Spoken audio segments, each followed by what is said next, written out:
Това не е юртния лагер. Отсреща е далечината, не знам дали се вижда езерото.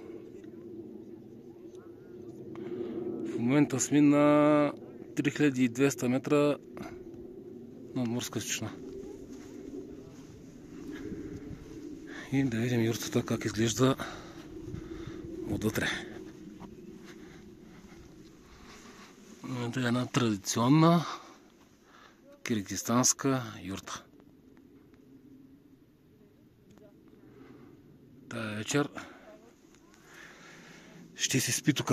Ток няма, обхват няма, но има баня и сауна. Сауната струва 200 сома, което е някъде около 4 лева. И смятам да се възползвам от услугите. Ето кажа отвънка как изглежда юртата. Има люлки.